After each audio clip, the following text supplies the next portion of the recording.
Hey you guys. So today I wanted to talk about the live action adaptation of Avatar: The Last Airbender. After kind of thinking about it a little bit, what is it about the show that I like, that I don't like? I wanted to share that.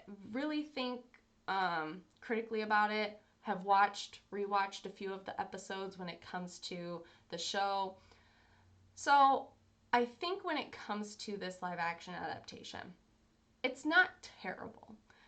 For me, when it comes to a adaptation, if you're taking something from the animated format, putting it into live action, you really need to do something that is different, changing something, but those changes have to be meaningful. Like, what is it about this show that is going to be a little different than the original? Because otherwise, if you're just doing a copy paste, I don't really see an incentive for me to potentially rewatch it. I'm just gonna go back to the animated version. I'm not gonna really go back and maybe rewatch the live action if there's nothing in there to me that feels any different. So for here, what I think they did really well is honestly I would say the core of the Fire Nation. So when I say that, I mean more so Zuko and Iroh and Ozai and Azula.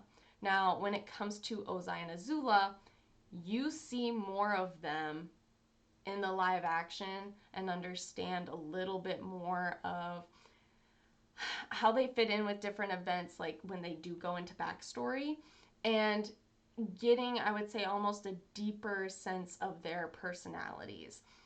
In season one, in the animated version, in book one, if you want to say, you don't see like too much of Ozai and Azula.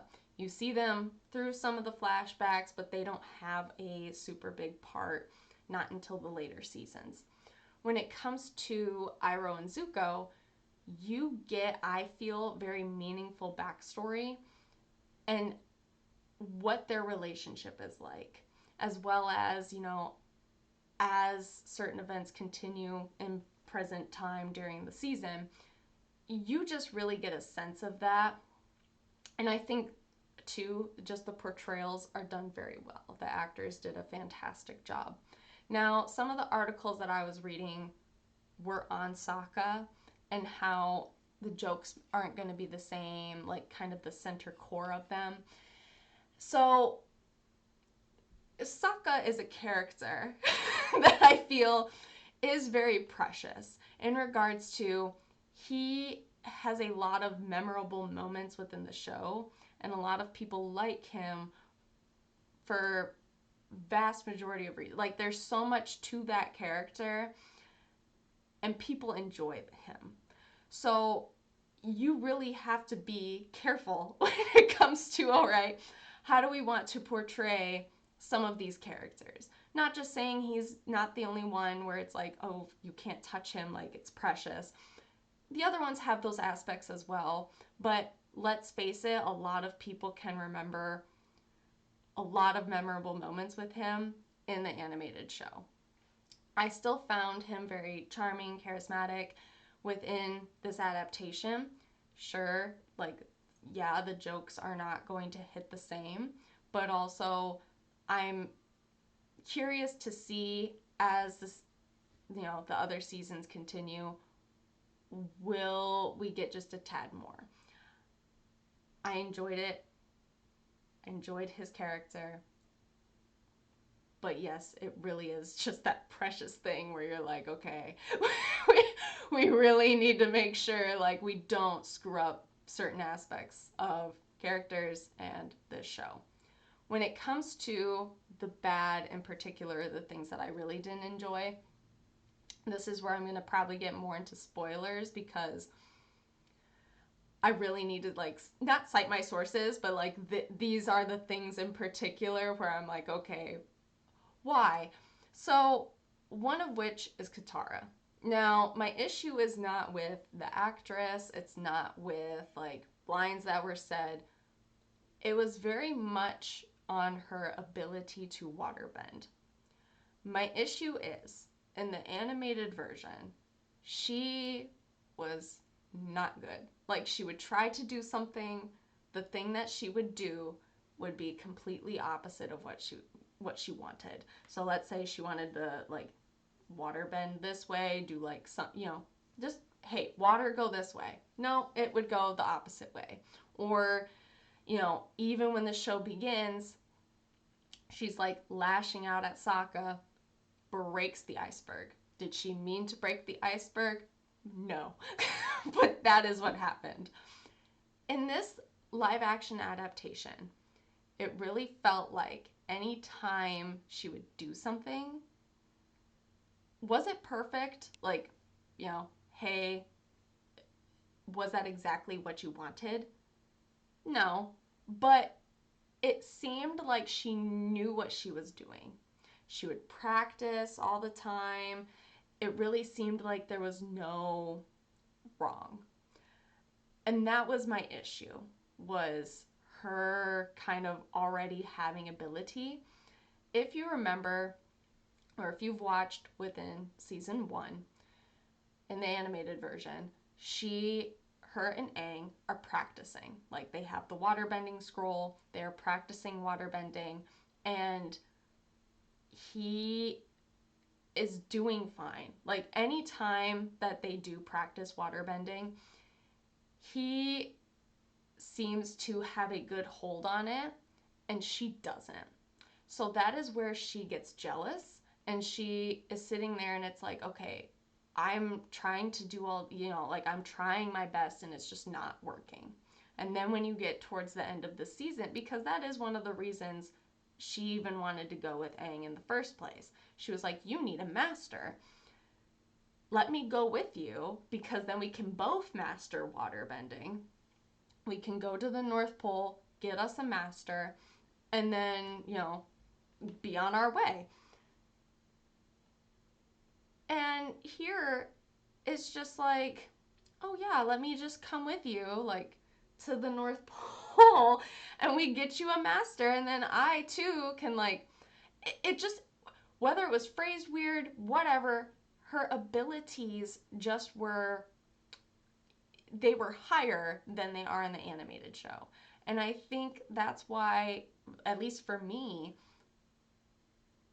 you see a lot of that like hard work through Katara in the animated version, because she's trying so hard, trying to learn more about waterbending, trying to get to that skill level.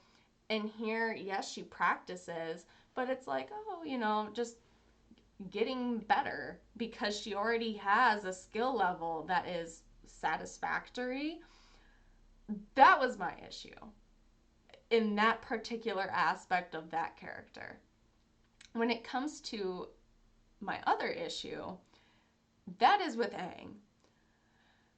How I mentioned before is where Aang would practice waterbending. He doesn't practice a single thing here.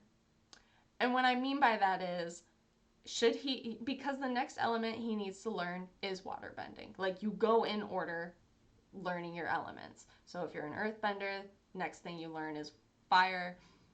You go in the line, you go in the circle. And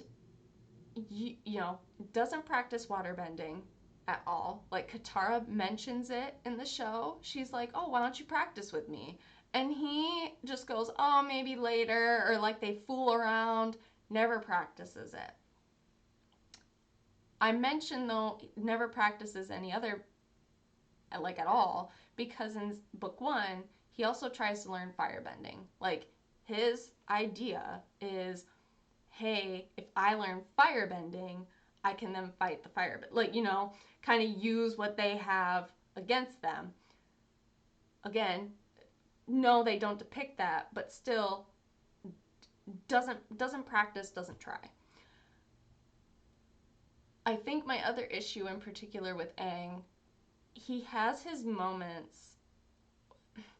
I think for me, it's missing some of the fun, because some of the other key emotions, like how he speaks lines, like when Zuko is the blue spirit, all that, like, that's a good scene.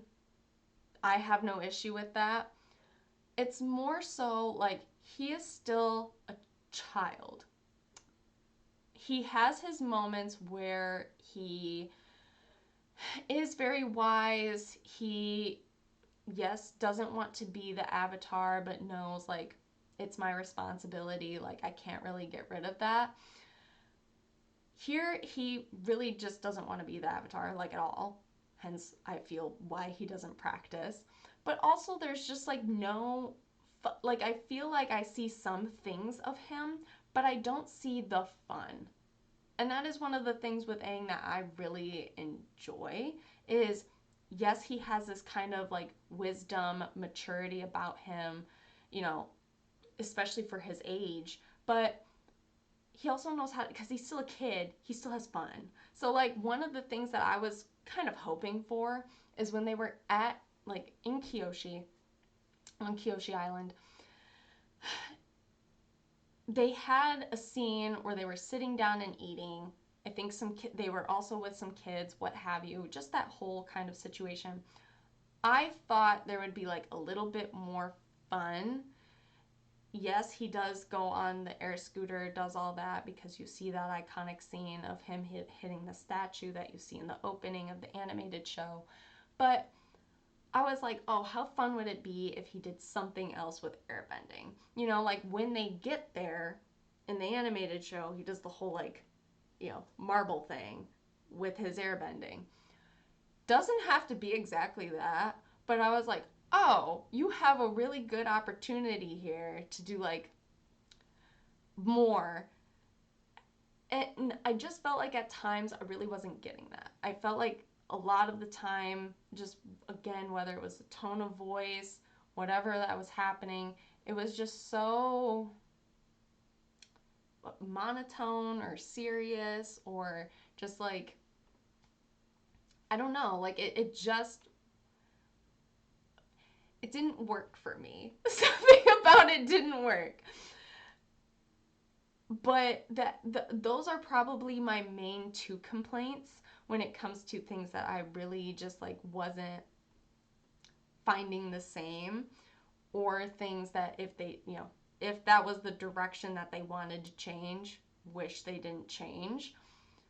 Otherwise, the other things that I would say, like, I'm kind of hit or miss on, you will see characters from book 2 in book 1, or like in in the live action season 1. So you will see the, like, singers, hippies, whatever you call them, from the Cave of Two Lovers in book 2. You will see them in season 1 in this live action adaptation. Was I expecting it? By God, no. They also included the Cave of Two Lovers arc, or, like, the whole central theme, all that of Cave of Two Lovers, into the Omashu arc. I did not enjoy those changes that much. I feel like I know why they made the change, but to me that really kind of, not destroyed, but took away what the Cave of Two Lovers was. So that was another issue I had, not so much with, you know, the singers being there.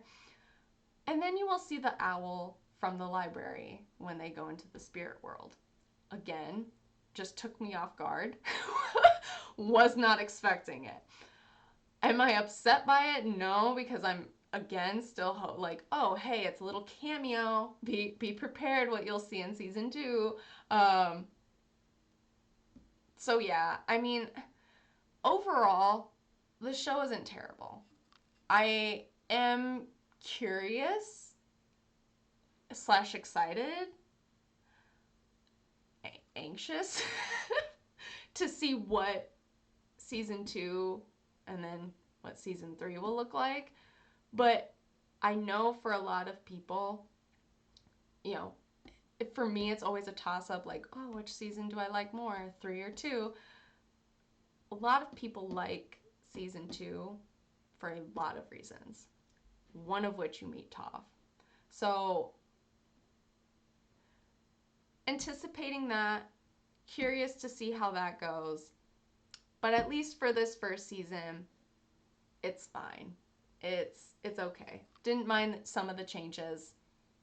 some things I wish were different. So that's my thoughts on it. If you watched the show, feel free to leave your thoughts down below, and I will talk to y'all later. Bye.